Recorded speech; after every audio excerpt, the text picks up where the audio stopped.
Come on, not today!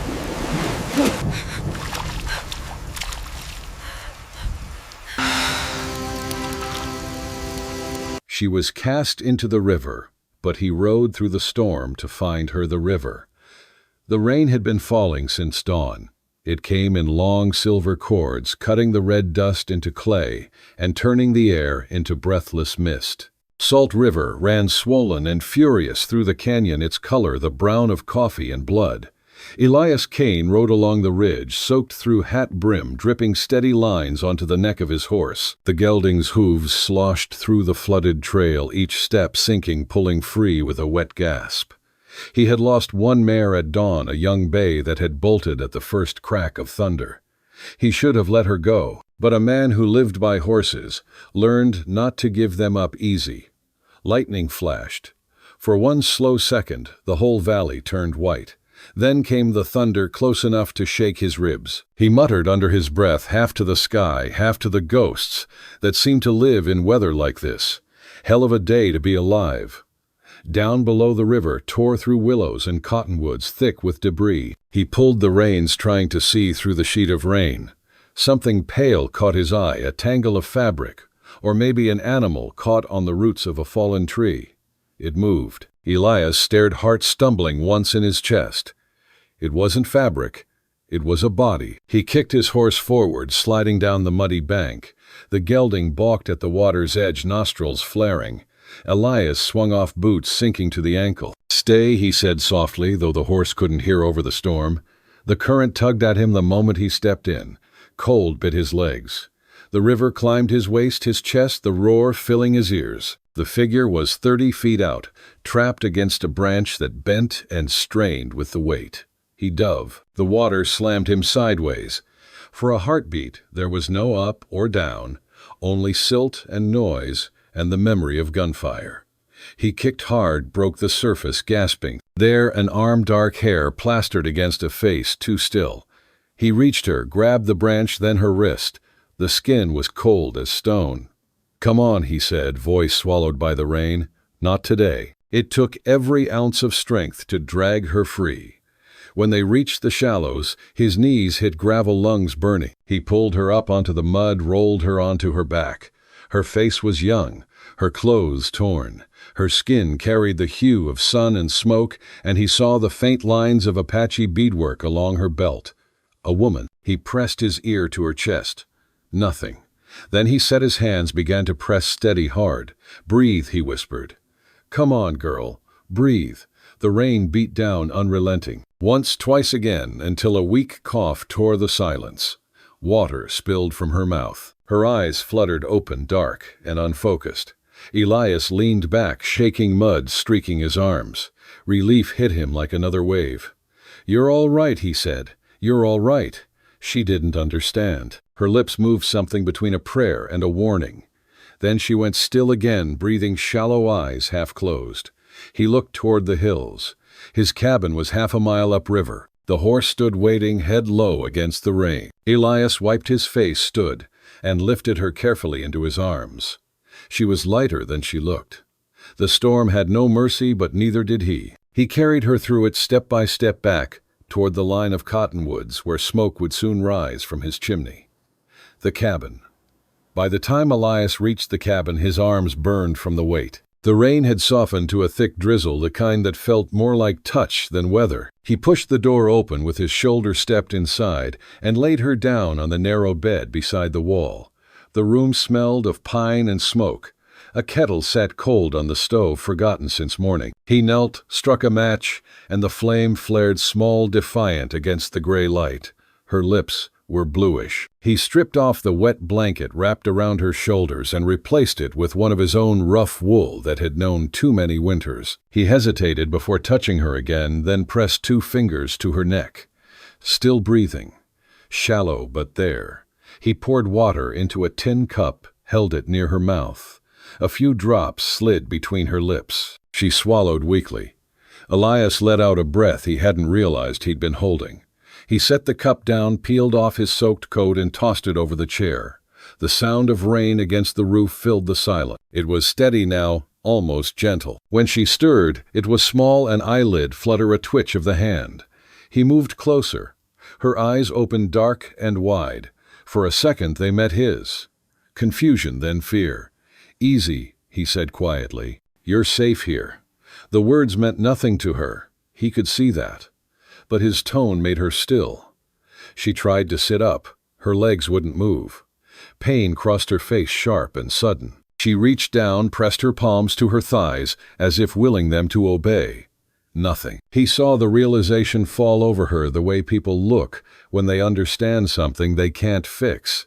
Elias crouched beside her. "Don't," he said softly. "You'll hurt yourself." She looked at him, then really looked, mud drying on his jaw. The scar along his cheekbone, the lines carved by sun and silence. She said something in Apache, short, guttural, impossible for him to catch. He shook his head. "I don't understand." The rain thickened again. He turned to the stove, ladled what was left of yesterday's stew into a pot, set it over the flame. The scent of onions and venison crept through the room, slow and human. Behind him she whispered another word. It sounded like Tani. He looked over his shoulder. "What's that mean?" She touched her chest, then made a slow motion, downward, palm open. "River." Elias nodded. "Yeah," he murmured, "the river." He didn't know what else to say. When the stew was ready, he filled a bowl and held it out to her. She hesitated, then took it, hands trembling from exhaustion. Steam rose between them, curling like breath. He sat on the floor near the fire, boots off, socks steaming. Outside, thunder rolled far away, just a reminder now, not a threat. For the first time in months, the cabin didn't feel empty. He didn't know her name, or if she'd lived through the night, but she was here. And somehow that changed the sound of the rain. The hours bled together after that. The light turned from gray to black and back again without asking his permission. She slept most of the time, drifting between fever and silence. Once, in the dim light before dawn, she began to mutter in her tongue, low, rhythmic, like a prayer trying to find its way home. Elias sat by the fire and listened, not for meaning but for proof that she was still among the living. He had seen death often enough to know its quiet too well. This wasn't it. This was life clinging by its fingernails. He warmed a cloth, wrung it out, and wiped the mud from her arms and face. Beneath the dirt, her skin was a lattice of scars, some fresh, others pale with time. He didn't let himself wonder what kind of hands had left them. When he reached her right leg, he stopped. The bone had set wrong after the fall. He could see the swelling, the wrong angle of it. He whispered a curse under his breath. Setting it would mean pain. Not setting it meant she'd never walk right again. He found whiskey in the cabinet, a bottle so old the cork had dried. He took a swallow, then another, before pouring some into a cup and setting it beside her. "This'll help," he said, though he knew she couldn't understand. She blinked up at him, half aware. He motioned to the cup. She sipped once, coughed, eyes watering. He took a strip of cloth, folded it, and handed it to her. "Bite." She obeyed, maybe out of exhaustion more than trust. He set his jaw, gripped her leg above the break, and pulled. The crack came soft but deep, like a tree splitting in winter. She screamed into the cloth. The sound cut through him like glass. He kept steady until the bone slid back into place. When it was done, he tied the splint with linen and leather, his hands shaking harder than hers. When she finally went limp, he sat back on the floor, chest heaving. The storm outside had thinned to mist. Somewhere beyond the ridge, a coyote called long and lonely. He stared at her sleeping face, the fine line of her nose, the smudge of ash on her cheek, the stubborn pulse still working in her throat. She looked impossibly young and impossibly old, at the same time, like someone who'd seen too much too soon. Morning came cold. The kind of cold that makes a man question if the sun's still doing its job. Elias stepped outside to fetch more wood. The hills were wet and shining, steam rising from every rock. The world smelled washed, as if all its sins had been scrubbed overnight. He filled the bucket from the cistern and stood there a moment listening. The river below murmured, full and restless. When he came back in, the cabin felt different, warmer, lived in. She was awake, watching him. Her eyes followed every move, cautious, assessing. She looked like she was trying to memorize the shape of his kindness, unsure if it would last. He nodded once toward the stove. Hungry, he held up the bowl, mind eating. After a pause, she nodded faintly. He smiled without meaning to. He poured out the last of the stew, added water, stirred. The spoon scraped the bottom of the pot with the steady rhythm of a heartbeat. As she ate, he spoke half to her, half to himself. Found you near the ridge. Thought you were gone when I pulled you out. Guess you're tougher than the rest of us. She listened, not understanding, but her eyes softened, as if tone alone could translate. He pointed to himself. Elias, then to her. You. She hesitated, then touched her chest. Nascha. Her voice was hoarse, but the word came clear. He repeated it softly, careful not to break it. Nascha. She nodded once. For the first time, the air between them felt like it had a name. By noon, the sky had cleared to a pale, bruised blue.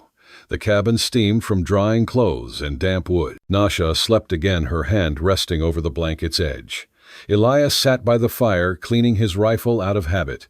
He wasn't thinking about danger, not yet. He was thinking about how the smallest sounds, the drip from the roof, the soft exhale of a sleeping stranger, could make a place feel like a home again. He didn't know what waited beyond the ridge, or who might come looking for her.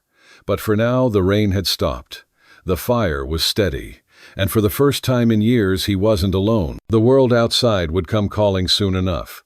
But inside the cabin, mercy had already begun to take shape, quiet, human, and utterly uninvited. The silence between them. 3 days passed. The rain did not stop, only changed its voice. At night it whispered against the roof like distant talk. By day it came in bursts, heavy, then still heavy again. The world shrank to the size of the cabin, to the hiss of the fire, and the slow measured sound of breathing. Elias fixed a splint for her back using 2 planed boards and strips of torn saddle leather. He'd done the same once for a horse with a broken leg, though this time his hands worked slower, gentler. The woman watched him, eyes following every motion. When the pain came, she didn't flinch or cry out, just clenched her jaw and stared past his shoulder at the rain. He could see her willpower, thin as paper but steady as grain under pressure. She still said little. Sometimes a sound escaped her, a sigh, a half-formed word, but mostly she existed in quiet like a bird, afraid to startle itself. Her body was bruised but healing, her legs still motionless. Each morning he chopped wood. Each afternoon he brought water from the barrel outside. She watched from the bed, wrapped in his blanket, hair drying into black ropes that clung to her cheeks. Once she reached for the bowl, he sat down and managed to feed herself, hand trembling but proud. He pretended not to notice. That night, lightning flashed far off. The air smelled of juniper and wet dust. Elias sat sharpening his knife near the stove, letting the rhythm fill the silence. The scrape of metal on stone felt almost like breathing, the only language they both understood. She gestured toward the window, spoke a word he couldn't place. What he asked, setting down the blade. She pointed again. He looked and saw what she meant. A small bird soaked through, lying beneath the sill. Its wings quivered, once then stilled. Before he could move, she was already trying to reach it, dragging herself with her arms, face tight with effort. Elias caught her halfway. "Wait," he said, voice low but firm. But she shook her head, breath ragged, and kept going, until her hand brushed the bird's feathers. She lifted it, carefully cupped between both palms. The rain dripped from her hair, darkening the blanket she'd pulled around her shoulders. Back by the fire, she placed it on a flat piece of wood, folded the wings over its body, and whispered something soft. Her voice was rough, but the tone held weight, neither prayer nor farewell, something older. Elias didn't ask what it meant. He only watched as she set the little form beside the flame. When she looked up, he met her eyes. For a long time, neither of them moved. Finally, she spoke a word. "Spirit." He nodded, the word foreign in his mouth. "Spirit." She gave a small, almost invisible smile. Outside, the rain eased into mist. By the 4th day, the rhythm of the cabin had changed. It was no longer a man's house. It had become a place where silence lived comfortably between 2 heartbeats. Elias rose early as always. He shaved wood curls for kindling, boiled water, mended what needed mending. She watched him sometimes, though not with fear anymore. Curiosity had taken its place, quiet but present. When he caught her looking, she didn't turn away as before. He began leaving small things where she could reach them: a cup, a folded cloth, the knife he used to peel potatoes. Not out of trust yet, but out of something close. In the evenings, when the sky bruised and thunder rolled like faraway wagons, they would share the same silence by the fire. The only sound between them was the soft pop of sap in the wood and the steady rain against the roof. Once, while stirring the stew, Elias asked her name again. She hesitated. "Nascha," she said finally, each syllable careful, as if stepping across a broken bridge. He repeated it slower. "Nascha." Her eyes flickered in approval, or maybe amusement. "Elias," he said, tapping his chest. She nodded once. Elias. The way she said it made the name sound new, carved smooth, with edges rounded by another language. That night she dreamed. He could tell by the way her hands moved under the blanket, fingers curling as if clutching something unseen. She woke, gasping, sweat along her temples, eyes wide but unfocused. Elias was already beside her with a cup of water. She pushed it away at first, shaking her head, muttering a word he didn't know. Her breathing came fast and shallow. "It's all right," he said softly. "You're safe. Nobody here but me." She stared at him, the word safe meaning nothing, but the tone meaning everything. After a long moment she took the cup. Her hand brushed his. The touch was cold but alive. Later, when she lay back down, she whispered something to the dark. He didn't understand, but he caught the sound of one name repeated like a wound reopened. He sat by the fire until dawn, without sleeping, listening to the rain and the small sounds she made as dreams came and went. The fifth morning broke with light that felt like glass, thin, gray, fragile. He opened the shutters. Outside, the world was washed clean. The ground shimmered where puddles had gathered in the ruts of old wagon tracks. The river below the ridge ran fat and brown with floodwater. Nascha turned her head toward the light, eyes narrowing. He saw her nostrils flare, the first deep breath she'd taken in days. He watched her face as she looked out, the faint color returning to her cheeks, the shadow of a woman who had once lived under open sky. There was a longing there he didn't intrude upon. He poured coffee for himself, hot and bitter.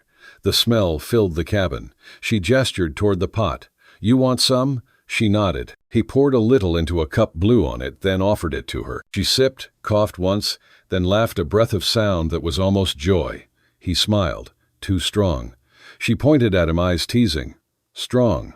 He laughed quietly. "Maybe." For the first time, the silence between them didn't feel heavy. It felt shared. That afternoon he went outside to check the traps along the ridge.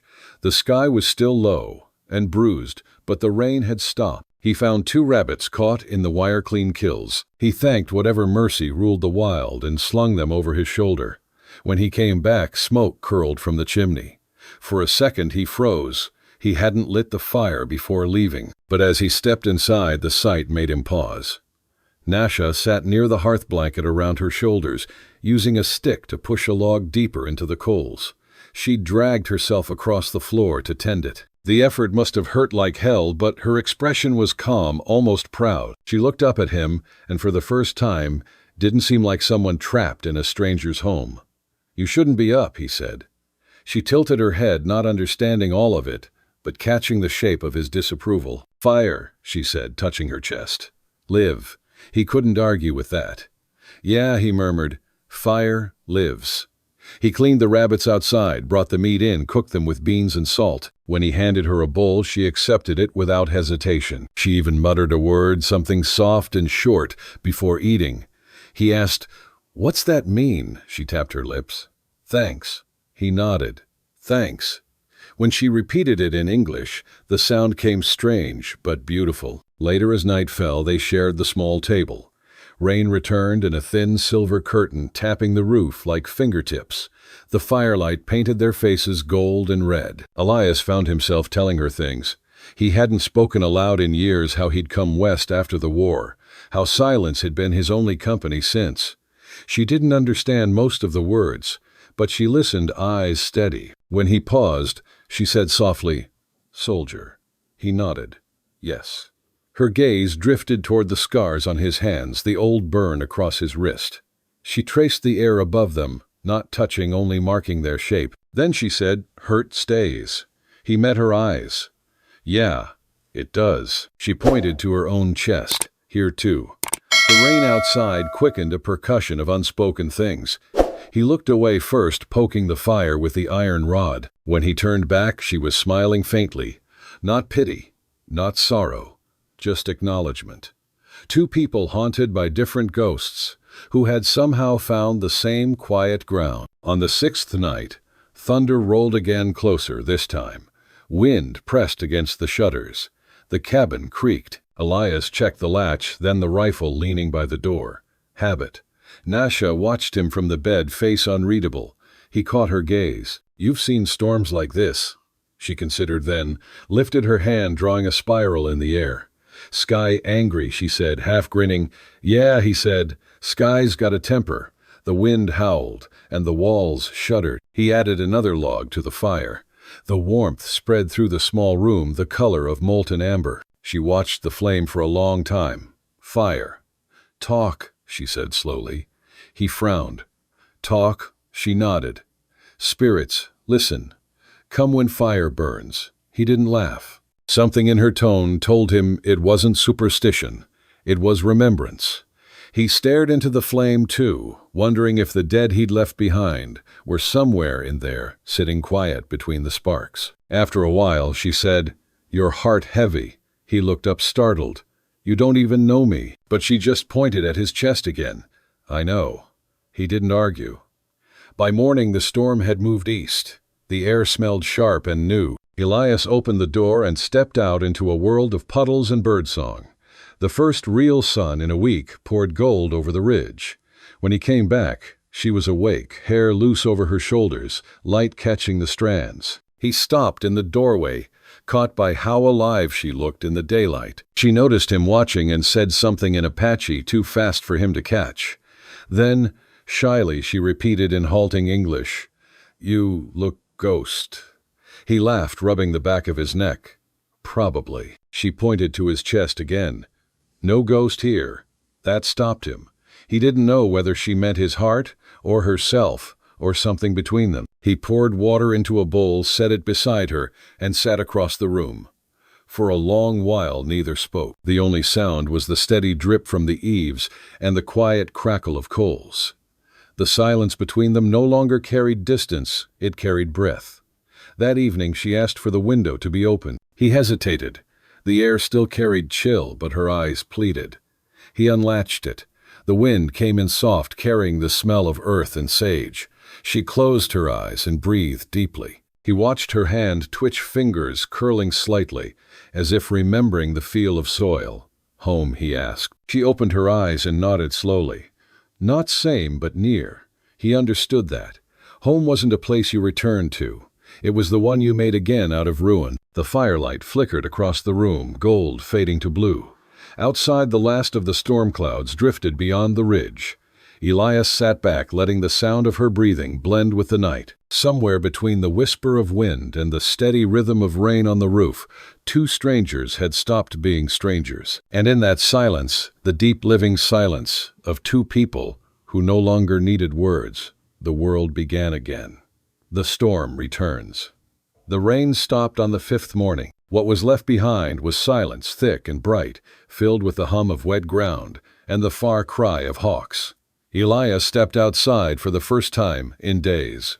The world smelled of pine and mud. The river had fallen back within its banks, but the land still gleamed like new skin, as if the earth itself had shed something old. He walked down to check the horse. The animal snorted softly when he approached, restless but unharmed. Then Elias noticed them hoofprints in the soft earth beside the corral, not his own. He crouched, tracing the indentations with a calloused hand. 3, maybe 4 riders. Fresh tracks. They'd come close enough to see smoke from his chimney, and turned back toward the ridge. He felt it then, the prickle at the base of the neck that every man who's lived through battle comes to know. The sense of being watched. The forest was quiet, too quiet. Not even the jays called. He looked toward the tree line where mist drifted like smoke and knew what it meant. Trouble didn't always announce itself. It lingered patient as hunger. When he went inside, she was sitting up against the wall, her eyes already fixed on the door. She could read the look on his face before he spoke. "Men," he said. He mimed the shape of a hat, then the curve of a rifle. She nodded, once lips tightening. The meaning was clear enough. By noon, the clouds began gathering again, darker, thicker, low enough to touch. The air grew heavy, the kind that sits on a man's shoulders like guilt. Thunder rolled somewhere far off, not near, but coming. Elias cleaned his rifle without hurry. His hands moved from habit, wiping the barrel, checking the cylinder, oiling the hinge. He told himself it was precaution, but the way his heart paced said otherwise. The woman watched him from the bed. Atsala. He had learned the name the night before when she whispered it half asleep, as if afraid the air might take it away. Now her gaze was steady on him. Calm, not afraid. That calmness, more than anything, unsettled him. It meant she knew this pattern. Men, horses, rain, the rhythm of pursuit. He tried not to think about it. He busied himself fixing the shutter, stacking more wood by the door. Anything that didn't make him face the question of what he'd do when those riders came back. By late afternoon, the sky had turned to slate. Wind rushed through the pines, bending their tops like bowed heads. Then came the sound he'd been waiting for, hooves on wet ground, slow and deliberate. He stepped to the doorway, rifle loose in his hands. 4 riders appeared at the edge of the clearing. They reined in just short of the fence water, dripping from their coats, hats pulled low. The man in front, Whitmason town deputy, raised a hand. "Morning, Kane," he called, voice casual but sharp around the edges. "Heard you pulled something out of the river." Elias didn't answer. Mason smiled like a man trying to remember whether they were friends. "You got her in there." Elias said nothing. The silence stretched thin between them, straining until it turned sharp. "You know the rules," Mason went on. "Territory don't take kindly to harboring their kind. Army calls 'em hostiles. Folks say she's cursed. Tribe threw her out for a reason." Elias stepped off the porch. The mud sucked at his boots. "She's hurt," he said. "Can't walk." "That's so." "Then she's a burden. Best thing for both of you's to let her go." Mason's grin never reached his eyes. Behind him, the other men shifted in their saddles, restless. One spat into the mud, another thumbed the hammer of his rifle, pretending not to. Behind Elias, the wind began to rise, pushing through the trees with the breath of something ancient. The air changed warmer, electric, alive with the smell of iron and ozone. He said quietly, "River tried. Didn't take her." The smile faded from Mason's face. "You forget your wife, Kane, what happened at San Pedro Creek." Elias's jaw tightened. He could still see the water that night, his wife's hair spread like black ink over the surface, the way he'd dragged her from the current too late. Mason knew exactly where to cut. "No," he said finally, "I remember." A flash split the sky white against gray, and thunder cracked like a rifle shot. The horses shied, snorting, eyes rolling. Mason cursed under his breath, struggling to steady his reins. He could feel the storm breaking above them, the air so thick it almost hummed. "She stays," Elias said. For a long time nobody moved. Then Mason spat into the mud, turned his horse. "You're a fool," he said over his shoulder. "She'll drag you down with her." Elias's voice came calm, the way calm can only come from someone who's decided too much already. "Maybe, but I can swim." They rode off just as the first drops fell quick and cold, turning the clearing into a blur of gray. The wind hit moments later, bending the trees sideways, howling through every crack in the walls. Elias stood there in the open, letting the rain soak him through. It wasn't defiance, it was recognition. The world had always been like this, storm against man, mercy against memory. When he finally went inside, Atsala was waiting. Her hand gripped the edge of the bed, knuckles white. She didn't ask what had happened. She didn't need to. Her eyes met his, dark and steady, asking the question that language couldn't carry. He set the rifle against the wall, knelt beside her. "It's all right," he said, though both of them knew it wasn't. Her fingers brushed his sleeve just once, a silent answer. Then the storm broke for real. Rain slammed the roof, each drop a hammer. The shutters rattled, wind seeping through every seam. The fire guttered, flared again. Elias checked the latch, shoved a wedge under the door, then sat by her side, back against the wall. Thunder rolled so close it shook the floorboards. The sound was more than weather, it was memory. San Pedro Creek, the flood, his wife's scream swallowed by water. He closed his eyes, forced it back. Across the room, Atsala whispered something in her tongue, the words, soft but sure. He couldn't understand them, but her voice carried a strange steadiness, as if she were talking to the storm itself. When lightning flashed, he saw her profile illuminated for an instant, calm lips, moving eyes fixed on something far beyond the cabin walls. "What are you saying?" he asked. She looked at him, rainlight trembling across her face. "Talk to sky," she said haltingly. "Tell it not take."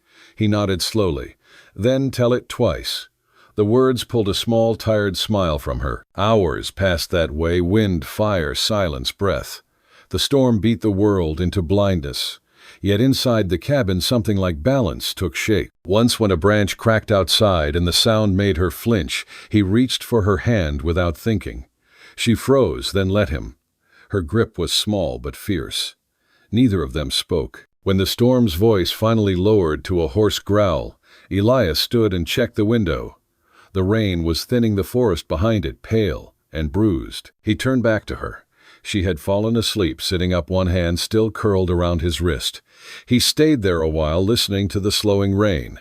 He thought of what Mason had said of the word burden. He looked at her face, the scar at her temple, the faint rise and fall of her chest, and wondered if mercy was ever supposed to be easy. By dawn, the wind was gone. The sky was pale silver, the kind that follows ruin. Steam rose off the soaked earth outside, curling in soft ghosts over the field. Elias opened the door and breathed it in. Everything smelled raw, burnt, pine-wet soil smoke. The world looked clean again, but he knew better. Nothing ever washed away that easily. Behind him, her voice came small but certain. "They come back." He turned. She was awake, hair tangled, eyes sharp. "Maybe," he said, "but next time we'll be ready." She looked at him for a long moment, then said one word: "Together." It was the first time she had used that word. Elias nodded. The fire cracked behind him, the river murmured beyond the ridge, and for the first time since the war, he didn't feel like a man waiting to die. He felt like someone standing guard for something worth the fight. Outside, the land was breathing again. Inside, the cabin held. And in the heart of the storm, two souls, one hunted by men, the other by memory, had chosen not to run. Firelight. Night came slow after the storm. The air smelled of wet cedar and ash. Clouds thinned, letting the first clean stars show through. Inside the cabin, the fire burned low orange on wood, its crackle the only sound left in the world. Elias added a log, watched the flame catch. His shirt was still damp, hair stuck to his forehead. Across from him, Atsala sat upright, blanket around her shoulders.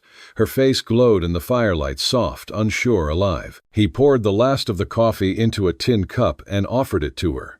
She took it with both hands, careful, the steam curling between them.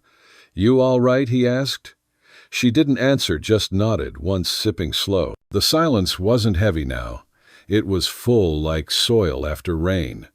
He saw the bruise on her arm, deep blue, fading yellow. Without thinking, he reached for a strip of clean cloth, dipped it in warm water, and began to wipe away the dried mud. She stiffened, then let him. His hands were rough, his touch not. "You fought hard," he murmured. Her eyes lifted to his. "No fight," she said, voice low, halting. "Only river." He smiled faintly. "That's fight enough." She looked into the fire again, and something passed over her face, a flicker of grief, maybe gratitude. He found himself wanting to tell her about the things that kept him awake, the men he'd killed, the wife. He'd lost the reason, he'd left the world behind. He said, "Only I've done harm, not proud of it." She listened without understanding the words, but she understood the tone. She reached out and placed her hand on his chest, just above the scar that crossed his ribs. Her palm was warm. He didn't move. Outside wind brushed the walls. The cabin sighed with it. He took her hand in his calloused fingers around her slender ones. There was no need to speak. The fire burned steady, two figures side by side, their shadows touching across the floorboards. When she leaned her head against his shoulder, he let her.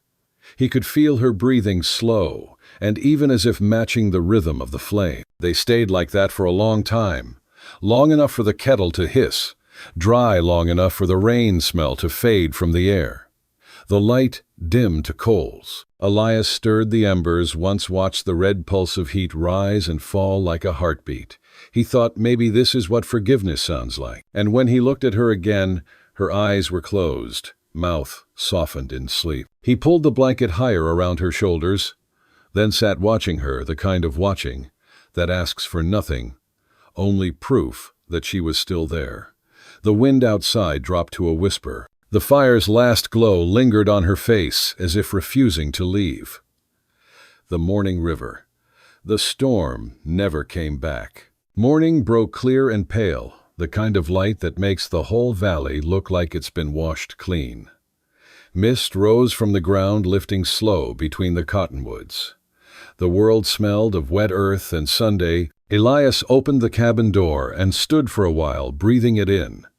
His shirt clung to him from the work of mending the roof, but for once he didn't mind the ache. Behind him, he heard her voice. River, he turned. Atsala sat upright on the bed, her hands braced on the frame. Her legs didn't move, but her eyes were clear, steady. He nodded. River's still there. She gestured toward the door. Go see. Elias hesitated, then smiled. Yeah, he said softly. Let's go see. He lifted her into his arms. She was stronger now, lighter too, as if some weight had left her. Outside, the air shimmered with sunlight. Dew glittered on every blade of grass. They made their way down the path, slow, careful. The river shimmered ahead, wide and calm, as though it had forgotten how to rage. When they reached the bank, he set her down on a flat rock. The current whispered over the stones, soft as breath. For a long moment, neither spoke. Then she reached into the small pouch she wore, tied around her wrist. From it she drew a single feather, brown, tipped with white. It was the one from the bird she'd buried days ago. She held it out toward the water, murmured words in Apache, then opened her hand. The feather drifted down, caught the light, and floated away. He watched it turn slow circles, gliding downstream, until it vanished around the bend. What did you say? He asked. She looked at him, the faintest smile on her lips. Not curse, she said. Journey. Elias let the words settle between them. Journey. He liked the sound of it. He reached for her hand, not to help, not to hold, just to be sure she was real. She squeezed back her grip, small but steady. Above them, a hawk cried, once high and bright. Elias looked out at the water. Then we ride it together, he said. He whistled for the horse. The gelding came down the trail, snorting softly. Elias lifted her up into the saddle, then climbed behind her, his arms loose around her waist. They rode along the river's edge, hooves thudding against the wet ground. The sun rose higher, turning the mist to gold. She leaned back against him, eyes half closed, face turned toward the light. The river sang beside them, endless and alive. Somewhere, far behind the cabin, still smoked a thin gray thread in the sky, the mark of two people who had chosen not to disappear. Elias didn't look back. He didn't need to. Ahead was only sky and water, and a stretch of land wide enough for forgiveness. Hell.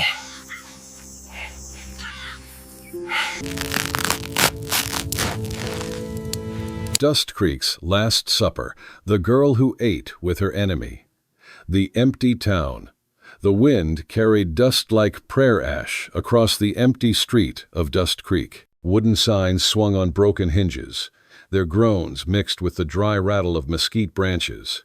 The town had been dead since the fever 2 summers back. Only one lamp still burned after sunset, the one inside Jed Carter's old diner. He didn't run it anymore. The place was a habit, not a business. Every evening, just before the sun fell behind the red ridge, he'd strike a match, light the lantern by the counter, and let the glow spill over empty stools. The habit kept him company. Maybe it fooled the silence into thinking he wasn't alone. He'd been a drifter once, a ranch hand, a hired gun for a cattle line that didn't survive the drought. His wife, Clara, had tried to turn the diner into something more than a shack for travelers. She'd hung curtains, planted basil in tin cups, baked bread on Sundays. Fever took her quick and merciless. After that, Jed stayed because leaving would have meant admitting she was gone. Outside, the desert was a dull gold fading to rust. He stepped onto the porch, rubbing the callus on his thumb where his wedding band used to sit. The air smelled of iron and dust storm.